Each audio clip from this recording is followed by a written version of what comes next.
when we first went to Louisiana, I was 5. We stayed in a hotel right in the French Quarter, and I was allowed to go downstairs and observe the Zulu parade. They all have these bad drummers. And so all those syncopations and everything hit a 5-year-old flush in the face for like 5 hours. And it never leaves. I got moved around a lot. So there were lots of different things to absorb when you've been to 5 different high schools. From the 9th grade on, 5 different schools. But one of them was a boarding school that had a little 13-piece orchestra, and I was the drummer.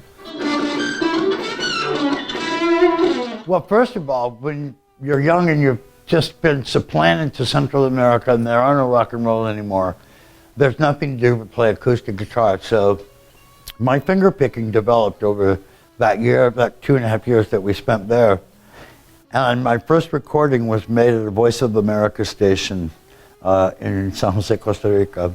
And I didn't hear it for 35 or 40 years.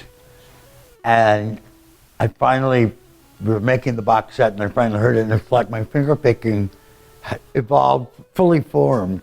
I mean, I was astonished. Who is that? And then I hear this reedy little undeveloped voice, and oh, it's me. And I got to the Stratocaster by process of, I got things that felt more like my acoustic guitars at first.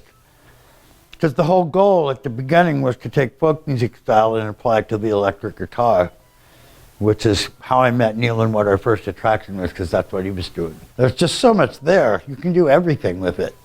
And particularly if you actually learn how to manipulate the tone controls. I mean, and it's pretty quick.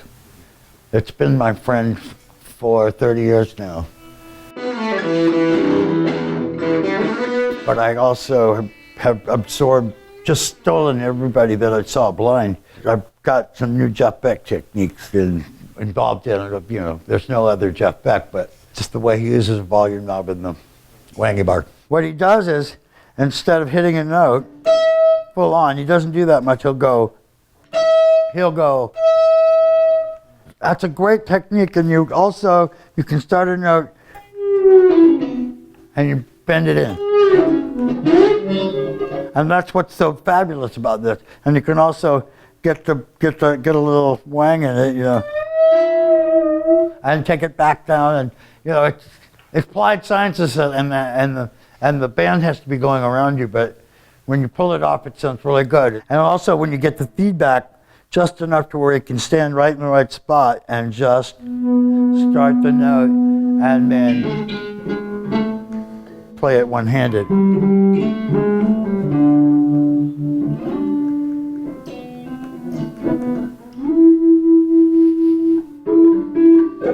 Right hand never having touched the strings. But it's got to be really live. And it's much better than having a volume pedal because everything's involved, and the volume pedal tends to take away a lot of signal. You don't get back all the way to the top.